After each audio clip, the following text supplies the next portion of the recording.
अस्सलाम वालेकुम नाज़रीन, इस खातून का कहना है कि जितने भी मुस्लिम मौलवी हैं इन सब को पागल खाने में डाल देना चाहिए। तो दोस्तों आइए देखते हैं कि इन्होंने इस तरह क्यों कहा और डॉक्टर जाकिर नाइक का इस हवाले से बेहतरीन सा बयान भी सुनते हैं। तो आइए वीडियो की जानिब बढ़ते हैं। जी, थैंक यू वेरी मच। देखिए राकेश जी, इस बात पर ये जो कुछ इस वक्त हो रहा है नुसरत भरूचा के ऊपर और जो पाकिस्तान की लड़कियों के ऊपर जो फतवे लगाए जाते हैं और लगाए जा रहे हैं, इसके ऊपर दो राय है नहीं। मैं दो टोक ये बात करूंगी, ऐसे तमाम मौलवियों को पागल खाने में जमा करवाएं। इनको पागल खाने में जमा करवाने की जरूरत है, इनको जेल ना भेजें, आप सीधे पागल खाने में जमा करवाएं। इसकी वजह यह है कि ये मुझे वो आयत दिखा दें जहां पर ये लिखा है कि अगर कोई मुसलमान लड़की मंदिर में कदम रखेगी या कहीं किसी ऐसी जगह पर जाएगी तो उसके वो गुनाहगार हो गई और उसके ऊपर ये लाजिम है। ये वो मौलवी हैं, ये वो मुफ्ती हैं जो कभी लाउड स्पीकर को हराम कहा करते थे और अब ये लोग लाउड स्पीकर इस्तेमाल करते हैं। ये मौलवी वो हैं जो कभी कैमरे को कहा करते थे कि ये हराम है। आज ये सब लोग कैमरे के सामने बैठकर फतवे दे रहे हैं। ये वो मौलवी हैं, ये वो मुफ्ती हैं जो कभी मोबाइल को हराम कहा करते थे। आज ये सब लोग मोबाइल इस्तेमाल कर रहे हैं और उसी मोबाइल को सामने रखकर अपने फतवे जारी कर रहे हैं। ये सब मौलवी जो है ना, ये डबल स्टैंडर्ड। बरेलवी साहब सुन लीजिए सर, मैं इसके बाद तुरंत आ जाऊंगा। आज आप ही मुझे लग रहा है कटघरे में रह जाएंगे जब डिबेट खत्म होगी। बरेलवी साहब 30 सेकंड सुन लीजिए, आलिया तो फिर आप रिप्लाई करिएगा। मैं बारी बारी से तुरंत सबके पास जाऊंगा, ठीक है? जी मेरा ये कहना है, आप मुझे सुन लें। कभी आप पहले ये कहा करते थे कि लाउड स्पीकर हराम है, आज वो लाउड स्पीकर आप इस्तेमाल करके फतवे दे रहे हैं। कभी आप कहा करते थे कि कैमरा हराम है, आज वही कैमरा इस्तेमाल करके आप फतवे दे रहे हैं उसी कैमरे पे बैठ के। कभी आप कहा करते थे कि अमेरिका और यहूदियों के बनाए हुए मोबाइल हराम है, आज उसी मोबाइल को लेकर आप सबको नजर आ रहे हैं। ये क्या कर रहे हैं आप? डबल स्टैंडर्ड है आपके। जब आपके इस्तेमाल में कोई चीज आती है, आपको वो सही लगती है तो वो हलाल हो जाती है, और अगर वो आपके लिए नहीं होती, एक औरत के लिए होती है, खातून के लिए और महिला के लिए होती है, तो वो हराम हो जाती है। आप होते कौन है? ये 21वीं सदी है, 21st सेंचुरी में बैठकर आप पत्थर के जमाने की बातें करते हैं। पत्थर के जमाने के वो तमाम आप रिवाज लाना चाहते हैं जिसमें आप औरत को पत्थर मार के संसार करना चाहते हैं। इसलिए मैंने कहा कि इनको पागल खाने में जमा करवाएं। ठीक है, आपकी क्या राय है? बहन का सवाल है कि चंद महीने पहले, 2 या 3 महीने पहले उसने इस्लाम कबूल किया है और उसके वालिद जो अच्छे इंसान हैं, जब वालिद को उसने कहा कि आप पीस कॉन्फ्रेंस में आओ, तो वालिद ने शर्त लगाई कि आप अगर टेंपल में आएंगे, मंदिर में आएंगे तो मैं पीस कॉन्फ्रेंस में आऊँगा। तो उसके वालिद तो पीस कॉन्फ्रेंस में आ गए। तो क्या उसने जो शर्त लगाई वो सही थी या गलत थी? आपने अगर अपने वालिद को कहा कि टेंपल में आप जाएंगी, टेंपल में जाना गलत नहीं है, टेंपल में बुत परस्ती करना, मूर्ति पूजा करना गलत है। मैं भी कई टेंपल में जा चुका हूँ, कई टेंपल में देखने के लिए टेंपल में क्या है। तो अगर आप टेंपल जाती है और मूर्ति पूजा नहीं करती है और दिल में मानती है कि खुदा एक है, उसके अलावा कोई माबूद नहीं, बुत परस्ती गलत है, तो टेंपल में जाना कोई हर्ज नहीं है। लेकिन टेंपल के सामने अगर आप सिजदा करेंगे मूर्ति को तो गलत है। तो अगर आपने वादा किया है अपने वालिद से कि टेंपल जाएंगे, बेशक जाइए उसके साथ, लेकिन बुत परस्ती मत कीजिए। Don't do idol worship. You can go to the temple but don't do idol worship. Doing idol worship is wrong. If you believe in your heart that there is one God and idol worship is wrong, going to temple is no problem. तो जब तक आप बुत परस्ती, मूर्ति पूजा नहीं करती, आप temple जा सकती है। और आपने कहा कि आपके वालिद से कुछ बात कहूँ ताकि इंशाअल्लाह हिदायत मिले। मैं कहना चाहता हूँ इस बहन के वालिद से कि आप दिगर मज़ाहिब का मुताला कीजिए, चाहे बाइबल का, चाहे वेद का, चाहे भगवत गीता का, चाहे कुरान का, और आपको पता लगेगा कि सारे मजहबी किताब कहते हैं कि खुदा एक है और उस खुदा के अलावा कोई माबूद नहीं। मैं आपसे पूछना चाहता हूँ कि अगर आप पढ़ेंगे आपके वेद, जो मैं कह चुका हूँ, उसमें भी साफ तौर से जिक्र आता है कि खुदा एक है और बुत परस्ती गलत है। जैसे मैंने कहा श्वेता उपनिषद में अध्याय नंबर 4 श्लोका नंबर 19, यजुर्वेद अध्याय नंबर 32 श्लोका नंबर 3 में लिखा है, न तस्य प्रतिमा अस्ति। उस ईश्वर, उस भगवान की कोई प्रतिमा नहीं, कोई अक्ष नहीं, कोई पिक्चर नहीं, कोई पेंटिंग नहीं, कोई फोटोग्राफ नहीं, कोई बुत नहीं, कोई मूर्ति नहीं। तो मूर्ति पूजा करना हिंदू मजहबी किताब के हिसाब से भी गलत है। ये कुछ हिंदू धर्म के ठेकेदार कहते हैं जो मजहबी किताब में नहीं लिखा है। तो मेरी इल्तिजा है आपसे, मेरी दरख्वास्त है आपसे कि आप अपनी किताब का मुताला कीजिए और जो ज्ञान रखता है आपके किताब के बारे में उनसे पूछिए। उसमें लिखा है कि मूर्ति पूजा गलत है, और जो मैं हवाले दिया हूँ आप उनसे पूछिए इसके क्या मानी है। एक मुसलमान कह रहा था, पतला सा, टोपी पहने हुए, दाढ़ी रखे हुए, कि मूर्ति पूजा गलत है। लिखा है श्वेताश्वेतर उपनिषद अध्याय नंबर 4 श्लोका नंबर 19 में। ये क्या सही कह रहा है? आप लाइब्रेरी में जाओ और उसका तर्जुमा पढ़ो, आपको पता चलेगा क्या लिखा है। और मैं अल्लाह से दुआ करता हूँ कि अल्लाह आपको हिदायत दे ताकि आप भी अपनी बेटी जैसे सही रास्ते पे आ सके। मैं ये सवाल पूछता हूँ, जे पुरखों से ये जात भेद का चल रहा है, तो ये हिंदू मुसलमान आप बोलते हो, जो हिंदू मुसलमान अलग अलग नहीं है, एक है, मैं मानती हूँ। मगर ये बात है, जो हिंदू बच्चा होते हैं तो हिंदू का सलामी दिया जाता है, जो मुस्लिम बच्चा होता है उसको मुस्लिम सलामी देता है। जब भी उसका कान में नमाज दिया जाता है, आज जब भी हिंदू का बच्चा होता है उसका नाम दिया जाता है, कृष्ण नाम दिया जाता है या राम नाम दिया जाता है, जो भी दिया जाता है। जिसको जैसा शिक्षा देता है उसको वैसे ही शिक्षा मिलता है। जैसा हमें सिखाया गया बचपन से भगवान को मानना है, हम भगवान को मानते हैं, हम मुसलमान धर्म को भी मानते हैं, ऐसा नहीं मानते नहीं। हमें जैसा शिक्षा दिया गया है वैसे ही शिक्षा में मैं मानता हूँ। मगर आप बोलते हो जो मुसलमान ही होएगा, हिंदू नहीं हो सकता है, ऐसा कैसे बोल सकते हो? तो पुरखों इतनी बुरे लोग थे, इतनी जानते हैं, तो आपके साथ तो बहस लड़ नहीं सकते। आप बहुत जानते हो, तो मैं कुछ भी नहीं जानता हूँ। हमारे बाप दादा सब मतलब इन्होंने देख के आया, ये हमने भी देखा है। हम हिंदू की हूँ, मगर जो बड़ा बुजुर्ग होता है उसको सम्मान कर सकता हूँ। बहन का सवाल है और मुझसे बहस नहीं करना चाहती है, मैं भी आपसे बहस नहीं करना चाहता हूँ। नहीं कर नहीं सकते, कैसे? हमें उतना शिक्षा नहीं है, उतना बोल नहीं सकते है ना। बहन का सवाल है कि मैं कहता हूँ कि हिंदू मुस्लिम एक है, लेकिन जो हिंदू खानदान में पैदा होता है उसे हिंदू शिक्षा दी जाती, जो मुसलमान खानदान में पैदा होता है मुस्लिम की शिक्षा दी जाती। तो ये कैसा कह सकते हैं कि मुस्लिम सही और हिंदू गलत? ये क्या है? बहन, आप कहते हैं कि आपकी शिक्षा कम है, मैं आपसे पूछना चाहता हूँ 2 जमा 2 कितनी होती है? 2 जमा 2 कितना होता है? 2 जमा 2 कितना होता है? 2 जमा 2 कितना होता है? 4 होता है। माशाल्लाह। तो ये मत कहो कि आपको शिक्षा नहीं है। अगर गांव से कोई आती है लड़की और कहती है कि मेरे वालिद ने मुझे सिखाया 2 जमा 2 5, तो आप क्या कहेंगे उससे? 4 होएगा 5 4 होएगा 5 कैसे होगा? तेरे वालिद को मैथमेटिक्स नहीं आती थी? नहीं, मेरे वालिद ने तो सिखाया।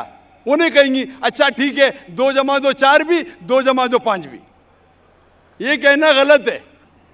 दोनों में से तहकीक करने पड़ेगा, कौन सा सही है उसके ऊपर अमल करें। नहीं, मैं क्या चाहती हूँ, हिंदू भी सही मुस्लिम भी सही, 2 जमा 2 4 भी सही, 2 जमा 2 5 भी सही। आप तो माशाल्लाह बहुत विद्वान है, आप जानते 2 जमा 2 4 है। कितने लोग नहीं जानते 2 जमा 2 4 है, वो कहते 5 है। तो क्योंकि खुदा ने आपको इल्म दिया, अकल दिए, आपका फर्ज है कि आप उनसे कहे बहन जी 2 जमा 2 5 नहीं, 2 जमा 2 4 है। फिर वो कहेंगे अच्छा दोनों सही है। तो आप बोलेंगे नहीं, दोनों सही नहीं, 2 जमा 2 4 ही है, 5 गलत है। उसी तरीके से अगर किसी के वालिदैन ने उसे गलत सिखाया क्या बुत परस्ती करना, जब हिंदू मजहबी किताब में कहा गया है कि बुत परस्ती गलत है, तो जिसके पास इल्म है, मैं तालिब इल्म हूँ, मैं एक स्टूडेंट हूँ इस्लाम एंड कंपैरेटिव रिलीजन का, तो मुझे जब इल्म है मैं ज़रूर कहूँगा लोग से जो गलत कह रहे हैं कि सही चीज़ को फॉलो करो। मेरे डिस्कशन भी होते हैं, मैं आपसे नहीं बहस करता हूँ, लेकिन जो विद्वान लोग हैं हिंदू मज़हब के, क्रिश्चियन मज़हब के, ईसाई मज़हब से, उसे कहते हैं डायलॉग। मैं स्टूडेंट, वो PhD डॉक्टर, मैं मेडिकल डॉक्टर हूँ, धार्मिक डॉक्टर नहीं हूँ। मैं उनसे डिस्कशन करता हूँ, डायलॉग करता हूँ, डिबेट करता हूँ। अगर मैं गलत, मुझे गलत साबित करो, मैं बदलने को तैयार हूँ। आप मुझे साबित करो कि जो मैं कह रहा हूँ गलत है, कि मेरा मजहब गलत है, मैं आपके मजहब को कबूल करने को तैयार हूँ। Open challenge.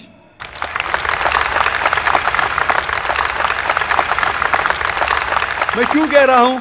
क्योंकि मैं इस्लाम और तकाबुल मज़ाहिब का तालिब इल्म हूँ। 19 साल तक के मैं भी, मेरे वालिद थे इसलिए मैं भी मुस्लिम था। 19 साल के बाद जब तहकीक करने लगा पता चला कि मैं सही मज़हब में हूँ, और फिर दिगर मज़ाहिब का मुताला किया कि हर मज़हब में अच्छी बातें हैं।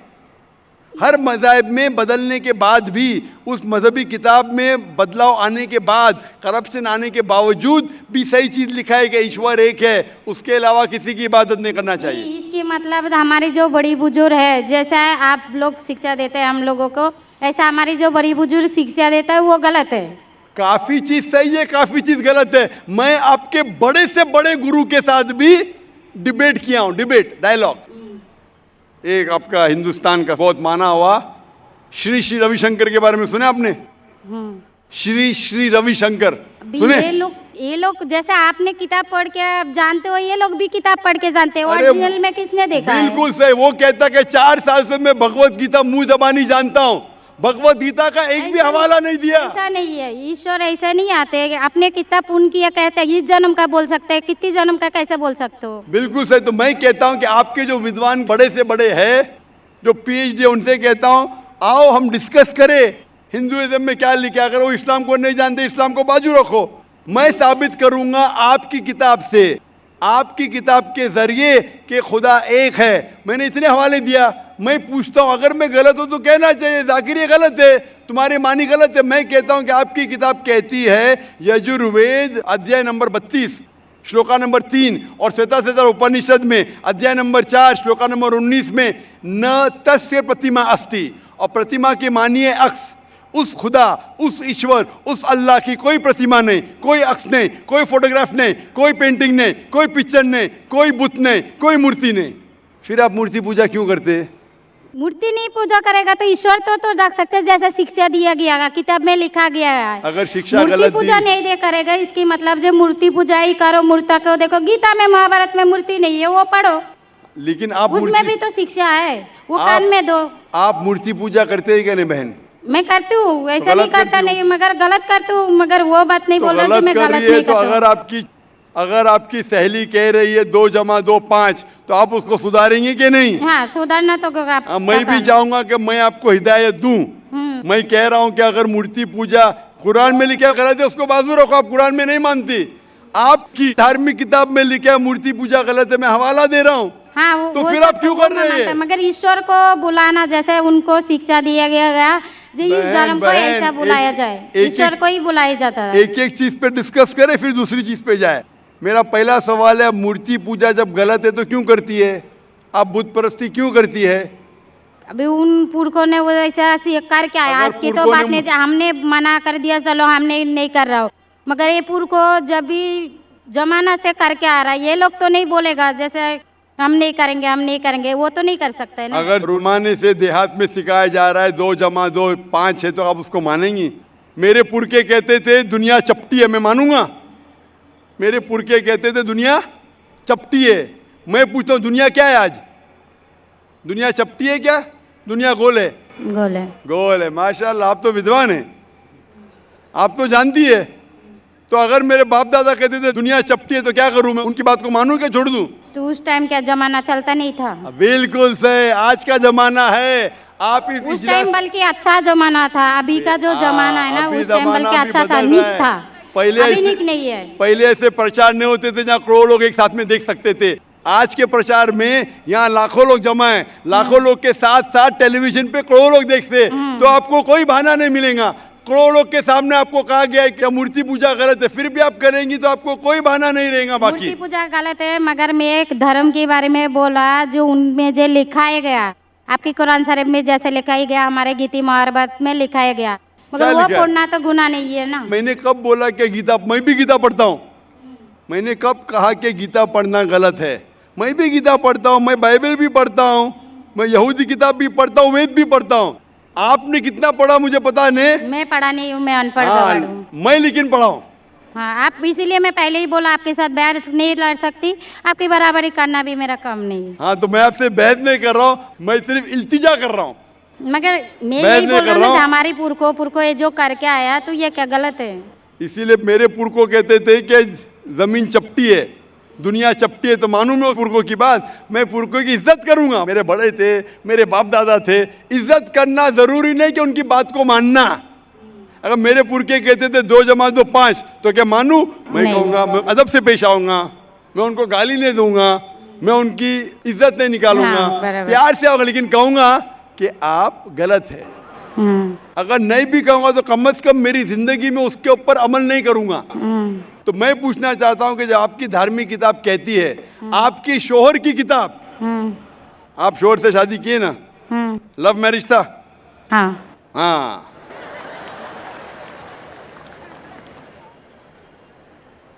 सही था क्या गलत था अलग बात है, लेकिन जब आप अपनी शोहर से इतनी मोहब्बत करती है, शोहर आपसे मोहब्बत करते क्या नहीं? करते ना?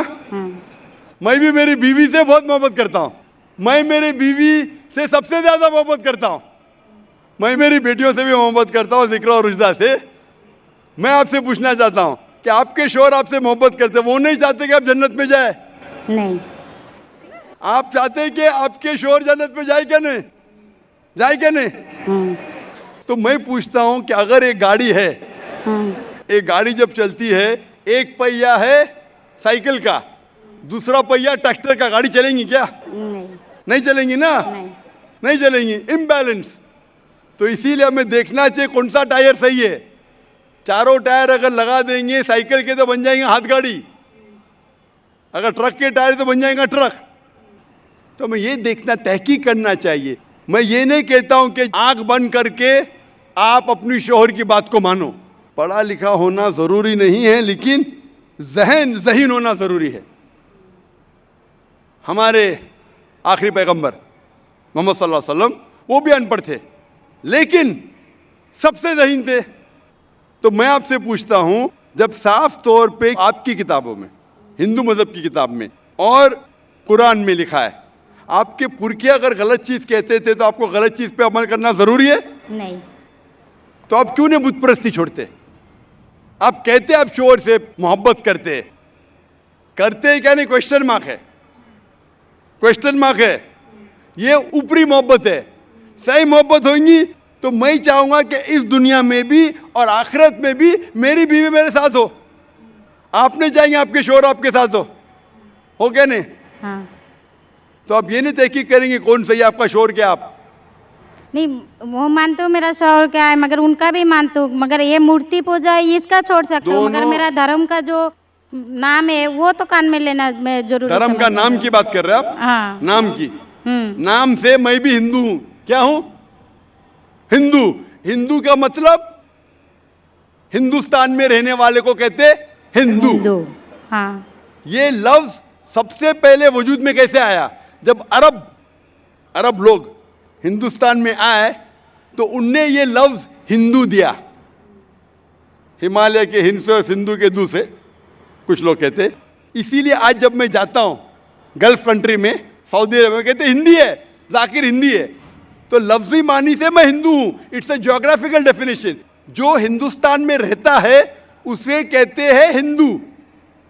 ये मजहबी डेफिनेशन ने ज्योग्राफिकल डेफिनेशन। मैं हिंदुस्तानी हूं, लफ्ज के डेफिनेशन से मैं हूं हिंदू। लेकिन अगर आप कहेंगे धार्मिक हिंदू जो बुत परस्ती करता है तो मैं वो हिंदू नहीं हूं। आपने कहा कि आप भी बुत परस्ती नहीं करेंगे, तो वैसे आप भी हिंदू नहीं है। लेकिन आप लफ्ज को पकड़ना चाहते हैं, हिंदुस्तान में रहते हैं तो आप हिंदू रह सकते। मैं भी हिंदू, मैं मुसलमान हिंदू हूं। ज्योग्राफिकल डेफिनेशन आप समझ रहे? आप बहुत ज़हीन है माशाल्लाह। बहुत से लोग प्रोफेसर होते और समझते नहीं। आप कहते हैं कि आप अनपढ़ नहीं और समझ रहे, माशाल्लाह।